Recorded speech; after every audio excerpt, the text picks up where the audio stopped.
مبارک منزل کے جو رشتے حیا کی وجہ سے بکھر چکے تھے، آج وہی رشتے ارم کی وجہ سے دوبارہ جڑنے لگے ہیں۔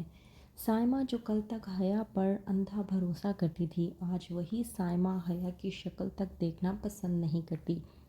ڈرامے کے نیکسٹ ایپیسوڈ میں آپ لوگ دیکھیں گے کہ حیا جس نے سائمہ اور رفعت کے درمیان میں اختلافات پیدا کر دیے تھے، سائمہ جو کہ یہ بات جان چکی ہے کہ زرار اور سائمہ کے درمیان میں اختلافات پیدا کرنے والی کوئی اور نہیں بلکہ حیا تھی۔ وہیں پر سائمہ اس بات کا بھی اندازہ لگا لیتی ہے کہ رفعت بھابی کہیں سے بھی غلط نہیں تھی، بلکہ رفعت اور سائمہ کے درمیان میں اختلافات پیدا کرنے والی کوئی اور نہیں بلکہ حیا تھی، تاکہ ان کے درمیان میں لڑائی پیدا ہو اور حیا ان سب کا فائدہ اٹھا سکے۔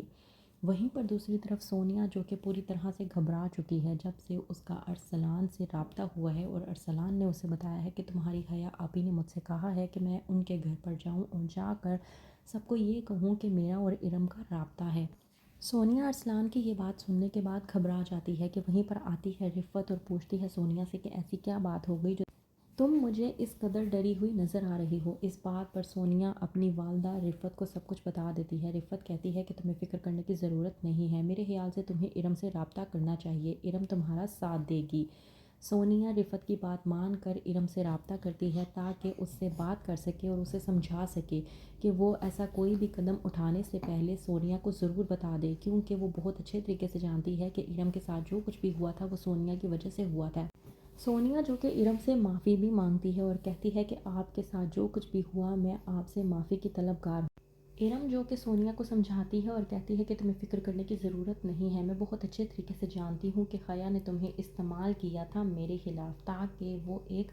ہتھیار تیار کر سکے، لیکن میں تمہارے خلاف نہیں ہوں کیونکہ میں جانتی ہوں کہ تم معصوم ہو، تو تمہیں فکر کرنے کی ضرورت نہیں ہے۔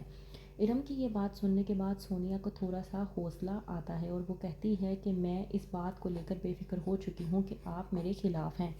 وہیں پر سائمہ جو کہ سب گھر والوں کو خوشخبری دے چکی ہوتی ہے، تو اس بات پر حیا پھر سے اپنے نمبر بڑھانے کی کوشش کرتی ہے تاکہ سائمہ کے کلوز ہو سکے۔ کہتی ہے حیا سائمہ کو کہ میں بہت زیادہ خوش ہوں، اس قدر خوش ہوں کہ میں آپ کی گود بھرائی کا ایونٹ کرنا چاہتی ہوں۔ سائمہ جو کہ حیا کو جا کر کہتی ہے کہ ایونٹ تم زرار کی دوسری شادی کا بھی کرنا چاہتی تھی، اس ایونٹ کا کیا ہوا؟ ویسے حیرت کی بات ہے کہ تم اتنی جلدی وقت کے مطابق اپنے رنگ کو کس طرح سے تبدیل کر لیتی ہو، مجھے تو اندازہ ہی نہیں تھا کہ تم اس طرح کی ہو۔ حیا جو کہ سائمہ سے کہتی ہے کہ آپ کو غلط فہمی ہو رہی ہے، ارم آپ کو میرے خلاف بھڑکانے کی کوشش کر رہی ہے، جبکہ میں ایسی بالکل بھی نہیں تھی۔ یہ تو آپ بھی بہت اچھے طریقے سے جانتی ہیں کہ آپ کے اور زرار بھائی کے رشتے کو بچانے کی خاطر میں نے کیا کچھ نہیں کیا، اور آپ ہیں کہ مجھ پر ہی چڑھائی کرنے کی کوشش کر رہی ہیں۔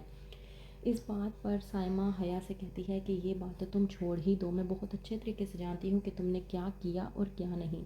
وہیں پر مبارک مستور بھی جب گود بھرائی کی بات کرتی ہے تو سائمہ سب کے سامنے بات کرتی ہے اور کہتی ہے کہ میں دراصل یہ کہنا چاہتی ہوں کہ یہاں پر رفعت بھابی اور ان کی فیملی موجود نہیں ہے، تو میں چاہتی ہوں کہ جب وہ لوگ واپس آ جائیں گے تب ہم لوگ جون سا مرضی چاہے ایونٹ رکھ دیں، باقی آپ کی مرضی ہے کہ آپ جو کرنا چاہتی ہیں مجھے وہ منظور ہوگا۔ وہیں پر دوسری طرف رفعت جو کہ اس بات کے لیے طلبگار ہے کہ کوئی آئے گا اور ہم سے یہ کہے گا کہ وہ مبارک منزل میں واپس آ جائیں، تو کیا ہوگا آگے؟ کیا سائمہ اب رفعت کو منا کر گھر واپس لے کر آئے گی؟ جاننے کے لیے دیکھتے رہیے ڈرامہ سیریل حیا۔